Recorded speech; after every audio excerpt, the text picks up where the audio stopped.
जय जगन्नाथ नमस्कार। Odisha 2020 news channel को स्वागत। आसंतु नजर पकेबा आज ओडिशा तथा देश विदेशर प्रमुख खबर उपरे। किंतु ता पूर्व आपण को गोटे अनुरोध, चैनल को जो मैंने प्रथम कर सब्सक्राइब करूँ आउ पाखे बेल आइकन को दबाई दिंतु जहाँफल प्रत्येक नूतन वीडियो नोटिफिकेशन आप सर्वप्रथम पाइपर। आज प्रथम खबर आरंभ हो विकसित गाँव विकसित ओडिशा योजना। खोर्धा जिला जंघिया राज्य सरकार पक्षर यह योजना शुभारंभ करा। मुख्यमंत्री मोहन चरण माझी समेत पंचायतराज पानीय जल जोगाण मंत्री सांसद प्रमुख जोगदेवे। एसहित समस्त जिला और ब्लॉक प्रतिनिधि आभासी माध्यम सामिल हेबे बोली जଣାपड़ी। परवर्ती खबर पुरी सहर में जानवाहन चलाचल को श्रृंखलित करने प्रशासन उद्यम आरंभ करिछि।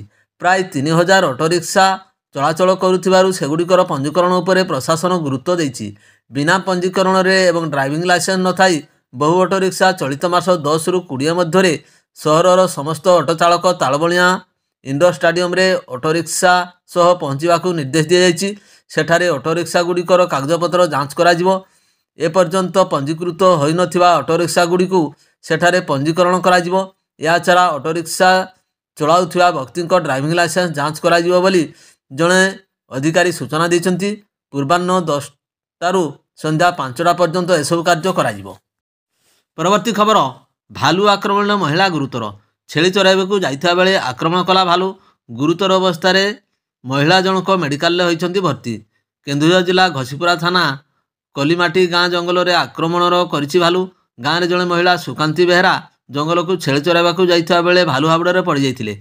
गुरुतर अवस्था सुकांती को परिवार लोक मैंने आनंदपुर मेडिकल में भर्ती करछन्ति। सेठारे सुकांती को चिकित्सा जारी रही। परवर्ती खबर आसंता 9 तारिख रविवार बारवाटी स्टाडियम रे हेबाक थिबा भारत इंग्लैंड एक दिवसीय क्रिकेट मैच 5 तारिख अर्थात आज टिकट बिक्री आरंभ हेबो।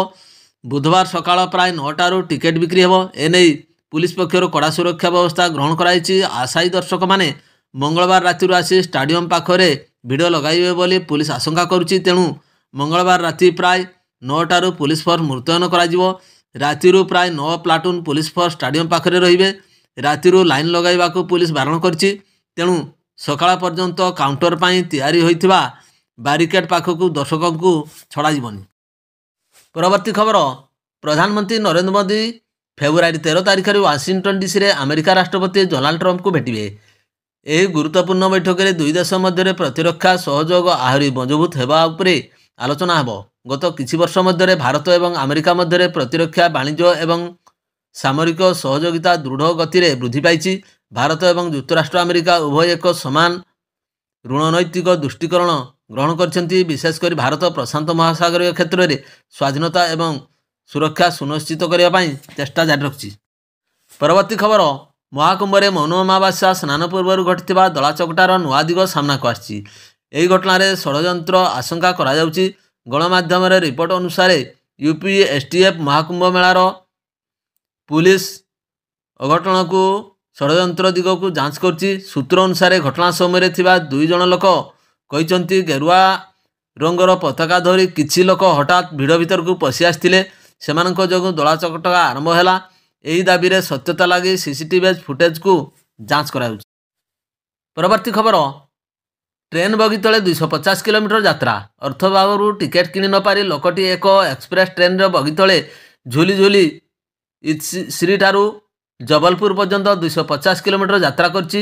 मध्य प्रदेश रो इटारसी रु जबलपुर पर्यंत दूरता को युवक जनक एहीपरि भाव अतिक्रम करछन्ति। ट्रेन टी जबलपुर स्टेशन निकट में पहुँचा पर यही घटनार खुलासा होइतिला। ट्रेन टी जबलपुर स्टेशन निकट में पहुँचा पर रेल कर्मचारी ताहार जांच करथिले। उक्त समय से बगी तले जड़े युवक थिबा देखिबाकू पाइथिले। परवर्ती खबर अग्निशम विभाग कर्मचारी बढ़िला भत्ता। मुख्यमंत्री कार्यालय पक्षरु एने बड़ घोषणा करा जायछि। भत्ता वृद्धि सह घर भड़ा मेडिकल खर्च भी बहन करेंगे सरकार। ओडिशा सरकार पक्षरु सेमानकु विभिन्न क्षेत्र में भत्ता जगाई दियाजिवो।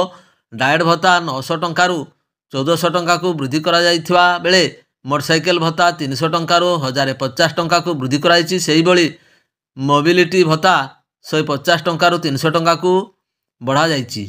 कर्मचारी को मिलुथिबा रिक्स भत्ता 400 टंकारु वृद्धि करा जाई 1000 टंका प्रदान करा जिवो। परवर्ती खबर राष्ट्रपति डोनाल्ड ट्रंप निर्देश पर अमेरिका रोकवा अवैध प्रवासी विरुद्ध एक अभियान आरंभ होता। 3 ଫେବୃଆରୀରେ ଆମେରିକୀୟ ସୈନ୍ୟ ବିମାନ C-17 ଅବୈଧ ଭାରତୀୟଙ୍କୁ ନେଇ ଭାରତ ଅଭିମୁଖେ ଯାତ୍ରା କରିଛି। ରିପୋର୍ଟ ଅନୁଯାୟୀ ଆମେରିକୀୟ ଅଧିକାରୀମାନେ ନିଶ୍ଚିତ କରିଛନ୍ତି ଯେ ବିମାନଟି ଅତି କମ୍ରେ 24 ଘଣ୍ଟା ମଧ୍ୟରେ ଭାରତରେ ପହଞ୍ଚିବ। ଟ୍ରମ୍ପ ଭାରତର ପ୍ରଧାନମନ୍ତ୍ରୀ ନରେନ୍ଦ୍ର ମୋଦି ଏବଂ ବୈଦେଶିକ ମନ୍ତ୍ରୀ ଏସ୍ ଜୟଶଙ୍କରଙ୍କ ସହ ଆମେରିକାର ଭାରତୀୟ ଅବୈଧ ପ୍ରବାସୀଙ୍କ ପ୍ରସଙ୍ଗରେ ଆଲୋଚନା କରିଥିଲେ। ଏହା ପୂର୍ବରୁ ଭାରତ ଅବୈଧ ପ୍ରବାସୀଙ୍କୁ ଫେରାଇ ଆଣିବାକୁ ରାଜି ହୋଇଥିଲା ଏବଂ ପ୍ରାୟ 18,000 ଅବୈଧ ପ୍ରବାସୀଙ୍କୁ ଫେରାଇ ଆଣିବା ବିଷୟରେ କଥା ହୋଇଥିଲେ। ପରବର୍ତ୍ତୀ ଖବର, ଚଳିତ ରେଳ ବଜେଟରେ ଓଡ଼ିଶାରେ ରେଳବାଇ ବିକାଶର ବିନିଯୋଗ ପାଇଁ 10,599 କୋଟି ଟଙ୍କା ମଞ୍ଜୁର କରାଯାଇଛି। ଓଡ଼ିଶା ପାଇଁ ରେଳ ବଜେଟରେ ମଞ୍ଜୁର ହୋଇଥିବା ସର୍ବାଧିକ ରାଶି ବୋଲି କହିଛନ୍ତି ସମ୍ବଲପୁର ରେଳମଣ୍ଡଳ ପ୍ରବନ୍ଧକ ତୁଷାରକାନ୍ତ ପାଣ୍ଡେ। ସେ କହିଛନ୍ତି ଚଳିତ ରେଳ ବଜେଟରେ ସମ୍ବଲପୁର ରେଳମଣ୍ଡଳ ଅଧୀନ ଟିଟିଲାଗଡ଼ରେ ଏକ ରେଳ ଫ୍ଲାଏଓଭର ବ୍ରିଜ୍ ନିର୍ମାଣ ପାଇଁ 300 କୋଟି ବ୍ୟୟ ଅଟକଳ କରାଯାଇଛି, ଯାହା ରାୟପୁର ବିଶାଖାପାଟଣା ଯାତାୟାତ କରୁଥିବା ଟ୍ରାକ୍ରେ ଚଳାଚଳ ପାଇଁ ସୁବିଧା ହେବ। ପରବର୍ତ୍ତୀ ଖବର, ଆବାସିକ ସ୍କୁଲ ହଷ୍ଟେଲରେ ନବମ ଶ୍ରେଣୀ ଛାତ୍ରଙ୍କର ଆତ୍ମହତ୍ୟା। ମାଲକାନଗିରି ଜିଲ୍ଲା କାଲିମେଳା ବ୍ଲକ ଅନ୍ତର୍ଗତ ଗମ୍ଫକଣ୍ଡା ଆବାସିକ ଉଚ୍ଚ ବିଦ୍ୟାଳୟରେ ଏଭଳି ଅଭାବନୀୟ ଘଟଣା ଘଟିଛି। ରିଗାନ୍ ମାଡ଼କାମି ନାମକ ଜଣେ ନବମ ଶ୍ରେଣୀର ଛାତ୍ର ଗଛରେ ଫାଶୀ ଲଗାଇ ଆତ୍ମହତ୍ୟା କରିଛି। ଆତ୍ମହତ୍ୟାର କାରଣ ବର୍ତ୍ତମାନ ସୁଦ୍ଧା ଜଣାପଡ଼ିନି। ପରବର୍ତ୍ତୀ ଖବର, ଦିଲ୍ଲୀ NCR ସମେତ ସମଗ୍ର ଉତ୍ତର ଭାରତରେ ପାଗ ହଠାତ୍ ପରିବର୍ତ୍ତନ ହେଉଛି। ଭାରତୀୟ ପାଣିପାଗ ବିଭାଗ IMD ଅନୁଯାୟୀ ପଶ୍ଚିମ ଝଡ଼ ପୁଣି ସକ୍ରିୟ ହେବ। ଫେବୃଆରୀ 4 ଏବଂ 5 ତାରିଖ ଦିଲ୍ଲୀ NCR ସମେତ ଅନେକ ରାଜ୍ୟରେ ପାଗ ମେଘୁଆ ରହିବ। ହାଲୁକା ବର୍ଷା ହେବାର ସମ୍ଭାବନା ରହିଛି। ପାଣିପାଗ ବିଭାଗ ଅନୁଯାୟୀ ଆସାମ, ଅରୁଣାଚଳ ପ୍ରଦେଶ, ଓଡ଼ିଶା ଭଳି ଉତ୍ତର ପୂର୍ବ ରାଜ୍ୟଗୁଡ଼ିକରେ ଘୂର୍ଣ୍ଣିବାତ୍ୟା ପରିସ୍ଥିତି ସୃଷ୍ଟି ହୋଇପାରେ। ପାଣିପାଗ ବିଭାଗ ଅନୁଯାୟୀ ଫେବୃଆରୀ 5 ତାରିଖରୁ ତାପମାତ୍ରା ସର୍ବନିମ୍ନ 10 ଡିଗ୍ରୀ ଏବଂ ସର୍ବାଧିକ 30 ଡିଗ୍ରୀ ସେଲସିୟସ୍ ପର୍ଯ୍ୟନ୍ତ ପହଞ୍ଚିପାରେ।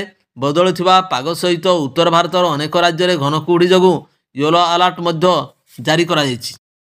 ପରବର୍ତ୍ତୀ ଖବର, କଟକ ଶ୍ରୀରାମଚନ୍ଦ୍ର ଭଞ୍ଜ ମେଡ଼ିକାଲ କଲେଜ ଏବଂ ହସ୍ପିଟାଲରେ ପ୍ରତିଷ୍ଠା ହେବ ଏକ 500 ଶଯ୍ୟା ବିଶିଷ୍ଟ ଟ୍ରମା ସେଣ୍ଟର। ଏହାଦ୍ୱାରା ବିଭିନ୍ନ ଦୁର୍ଘଟଣାଗ୍ରସ୍ତ ଲୋକଙ୍କୁ ମିଳିପାରିବ ତୁରନ୍ତ ଉନ୍ନତ ଚିକିତ୍ସା। ଏ ସମ୍ପର୍କିତ ପ୍ରସ୍ତାବକୁ ମୁଖ୍ୟମନ୍ତ୍ରୀ ଶ୍ରୀ ମୋହନ ଚରଣ ମାଝୀ ଅନୁମୋଦନ ଦେଇଛନ୍ତି। ସୂଚନାଯୋଗ୍ୟ ଯେ ଏହି ଟ୍ରମା ସେଣ୍ଟରଟି କେନ୍ଦ୍ର ସରକାରଙ୍କ ପ୍ରଧାନମନ୍ତ୍ରୀ ସ୍ୱାସ୍ଥ୍ୟ ସୁରକ୍ଷା ଯୋଜନାରେ କାର୍ଯ୍ୟକାରୀ କରାଯିବ। ଏଥିପାଇଁ କେନ୍ଦ୍ର ସରକାର 60% ଅର୍ଥ ବିନିଯୋଗ କରିଥିବା ବେଳେ ରାଜ୍ୟ ସରକାର 40% ଅର୍ଥ ବିନିଯୋଗ କରିବେ। ପରବର୍ତ୍ତୀ ଖବର, 4 ତାରିଖରୁ ଆରମ୍ଭ ହୋଇଯାଇଛି ଖଣ୍ଡଗିରି କୁମ୍ଭମେଳା। ଏଥିପାଇଁ ପ୍ରସ୍ତୁତି ଜୋରସୋରରେ ଚାଲିଛି। ହଜାର ହଜାର ଦର୍ଶକଙ୍କ କୋଳାହଳରେ ଉଛୁଳିବ ଖଣ୍ଡଗିରି ମେଳା। ଏହା ସହିତ ଅଶ୍ଳୀଳତାକୁ ସମ୍ପୂର୍ଣ୍ଣ ବିରୋଧ କରାଯାଇଛି। ଖଣ୍ଡଗିରି ଯାତ୍ରାରେ ଅଶ୍ଳୀଳତାକୁ ରୋକିବା ପାଇଁ ଠେଙ୍ଗା ବାହିନୀ ଗଢ଼ିଛନ୍ତି ବିଧାୟକ ବାବୁ ସିଂ। ମା ବାରଭୁଜାଙ୍କ ପାଖରେ ଏକାମ୍ର ବିଧାୟକ ବାବୁ ସିଂ ନେତୃତ୍ୱରେ 100 ଠେଙ୍ଗା ପୂଜା କରାଯାଇଛି। ଏଥିରେ ଯାତ୍ରାରେ ଅଶ୍ଳୀଳତା ନୃତ୍ୟ ପ୍ରଦର୍ଶନ କଲେ ବାଜିବ ଠେଙ୍ଗା ପାହାର। ପରବର୍ତ୍ତୀ ଖବର, ସମ୍ବଲପୁର ଜିଆରପି ପୋଲିସ ନିଦ ହଜାଇଥିବା ଲୁଟେରାଙ୍କୁ ଗିରଫ କଲା ଜିଆରପି। ପୁରା ଫିଲ୍ମ ଷ୍ଟାଇଲରେ ଟ୍ରେନ ଭିତରେ ଗିରଫ କଲା ଏହି ଡକାୟତମାନଙ୍କୁ ଜିଆରପି। ସକାଳୁ Rourkela station intercity train Bhubaneswar ଅଭିମୁଖେ ଯାତ୍ରା ଆରମ୍ଭ କରିଥିଲା। ଏହି ଟ୍ରେନରେ ଲୁଟେରାମାନେ ରହିଥିବା ଜିଆରପି ପୋଲିସ ଖବରକୁ ମିଳିଥିଲା। ଗିରଫ ଲୁଟେରାମାନେ ବିହାର ଅଞ୍ଚଳର। ଏହି ଲୁଟେରାମାନେ ଟ୍ରେନରେ ଯାତ୍ରୀମାନଙ୍କଠାରୁ ସୁନା ଗହଣା ଲୁଟ୍ କରିବା ଅଭିଯୋଗରେ ହେଲେ ଗିରଫ। ରାଉରକେଲା ପୁରୀ ଇଣ୍ଟରସିଟି ଟ୍ରେନରେ କରୁଥିଲେ ଲୁଟ୍। ଏମାନଙ୍କ ନିକଟରୁ ସୁନା ରୂପା ଜବତ କରିଛି ଜିଆରପି ପୋଲିସ। ଏମାନେ ପେପର ଗ୍ୟାଙ୍ଗ ନାମରେ ପରିଚିତ। ପରବର୍ତ୍ତୀ ଖବର, ବଲାଙ୍ଗୀର ଜିଲ୍ଲା କଣ୍ଟାବାଞ୍ଜି ଷ୍ଟେସନର ଏକ ୱାଗନରେ 12ଟି ଅଫୁଟା ବୋମା ଜବତ ହୋଇଛି। ଏହି ଘଟଣା ଅଞ୍ଚଳରେ ଚାଞ୍ଚଲ୍ୟ ଖେଳାଇ ଦେଇଛି। ସୂଚନା ଅନୁସାରେ କଣ୍ଟାବାଞ୍ଜି ରେଳ ଷ୍ଟେସନ ପ୍ରତିଦିନ ଆସୁଥିବା ରେଳ ୱାଗନ ଯାଞ୍ଚ ହୁଏ। ରବିବାର ଏକ ଟ୍ରେନ କଣ୍ଟାବାଞ୍ଜି ଷ୍ଟେସନରୁ ଆସିଥିବା ବେଳେ ଗୋଟିଏ ୱାଗନରେ 12ଟି ବୋମା ଥିବା ଅଧିକାରୀମାନେ ଦେଖିବାକୁ ପାଇଥିଲେ। ଏହି ବୋମା 155 mm ବିଶିଷ୍ଟ ଏବଂ ଏହା ତୋପ ବା ଟ୍ୟାଙ୍କରେ ଭାରତୀୟ ସେନା ଦ୍ୱାରା ବ୍ୟବହାର କରାଯାଇଥାଏ। ତେବେ ଏଭଳି ବିଧ୍ୱଂସୀ ବୋମା ସୁରକ୍ଷା ବାହିନୀ ଅବସ୍ଥାରେ ରେଳ ୱାଗନକୁ ଆସିଲା କେମିତି? ବିଶ୍ୱସ୍ତ ସୂତ୍ରରୁ ମିଳିଥିବା ସୂଚନା ଅନୁସାରେ ବୋମାଗୁଡ଼ିକ ସଇଁତଳା ବଡ଼ମାଳ ଗୋଳାବାରୁଦ କାରଖାନାର ବଡ଼ମାଳ ଅଧିକାରୀଙ୍କ ସହ ଆଲୋଚନା କରି ଉକ୍ତ ବୋମାକୁ ଫେରାଇ ଦିଆଯାଇଥିବା ଜଣାପଡ଼ିଛି। ପରବର୍ତ୍ତୀ ଖବର, ବାଂଲାଦେଶରେ ବସବାସ କରୁଥିବା ଅଳ୍ପ ସଂଖ୍ୟକମାନଙ୍କୁ ସୁରକ୍ଷା ଦିଅନ୍ତୁ, ନଚେତ୍ ଅନ୍ତରାଷ୍ଟ୍ରୀୟ ସ୍ତରରେ ଦେଶର ଛବି ମଳିନ ହେବ ବୋଲି ବାଂଲାଦେଶର ମୁଖ୍ୟ ପରାମର୍ଶଦାତା ମହମ୍ମଦ ୟୁନୁସ୍ ନିଜ ସୁରକ୍ଷା ଅଧିକାରୀମାନଙ୍କୁ ସୋମବାର ଆଦେଶ ଦେଇଛନ୍ତି। ଏକ ଉଚ୍ଚସ୍ତରୀୟ ବୈଠକରେ ୟୁନୁସ୍ ଏହି ଆଦେଶ ଜାରି କରିଛନ୍ତି। ଏହି ବୈଠକରେ ସେ ଦେଶର ବିଭିନ୍ନ ସୁରକ୍ଷା ଅଧିକାରୀଙ୍କ ସହ ଦେଶର କାନୁନ ବ୍ୟବସ୍ଥା ଉପରେ ଆଲୋଚନା କରିଥିଲେ। ବାଂଲାଦେଶର ଦୈନିକ କାଗଜପତ୍ର ଦ ଡେଲି ଷ୍ଟାରରେ ଏନେଇ ରିପୋର୍ଟ ପ୍ରକାଶ ପାଇଛି। ପରବର୍ତ୍ତୀ ଖବର, ବୌଦ୍ଧ ଜିଲ୍ଲାର ହେରମ୍ବ ଗିରିଙ୍କର 7 ବର୍ଷର ଝିଅ ପ୍ରତ୍ୟୁଷା ଗିରି ଡେରୋଡର୍ମା ନାମକ ଏକ ଜଟିଳ ରୋଗରେ ପୀଡ଼ିତ। ଏହି ରୋଗର ଚିକିତ୍ସା ବ୍ୟୟସାପେକ୍ଷ। ଗତ ଡିସେମ୍ବର 30 ତାରିଖରେ ସେ ମୁଖ୍ୟମନ୍ତ୍ରୀଙ୍କୁ ଭେଟିଥିଲେ। ପିଲାଟିର ଅବସ୍ଥା ଦେଖି ମୁଖ୍ୟମନ୍ତ୍ରୀ ତାକୁ ତୁରନ୍ତ କ୍ୟାପିଟାଲ ହସ୍ପିଟାଲରେ ଏବଂ ପରବର୍ତ୍ତୀ ପର୍ଯ୍ୟାୟରେ କଟକ ବଡ଼ ଡାକ୍ତରଖାନାକୁ ପଠାଇ ତାର ଚିକିତ୍ସା ବ୍ୟବସ୍ଥା କରିଥିଲେ। ପରବର୍ତ୍ତୀ ଖବର, ପ୍ରଧାନମନ୍ତ୍ରୀ ନରେନ୍ଦ୍ର ମୋଦି ଆସନ୍ତା ଫେବୃଆରୀ 12 ତାରିଖରେ ଆମେରିକା ଗସ୍ତ କରିବେ। ଏହି ଅବସରରେ ଆମେରିକା ରାଷ୍ଟ୍ରପତି ଡୋନାଲ୍ଡ ଟ୍ରମ୍ପଙ୍କ ସହ ମୋଦିଙ୍କ ଗୁରୁତ୍ୱପୂର୍ଣ୍ଣ ଦ୍ୱିପାକ୍ଷିକ ବୈଠକ ଅନୁଷ୍ଠିତ ହେବ। ଫ୍ରାନ୍ସ ଗସ୍ତ ପରେ ମୋଦି ଫେବୃଆରୀ 12 ସନ୍ଧ୍ୟାରେ ୱାଶିଂଟନ ପହଞ୍ଚିବେ ଏବଂ ଫେବୃଆରୀ 14 ପର୍ଯ୍ୟନ୍ତ ସେ ଆମେରିକାରେ ରହିବେ। ଆମେରିକୀୟ କର୍ପୋରେଟ୍ ନେତାଙ୍କ ସହ ମଧ୍ୟ ମୋଦିଙ୍କ ସ୍ୱତନ୍ତ୍ର ଆଲୋଚନା କାର୍ଯ୍ୟକ୍ରମ ରହିଛି।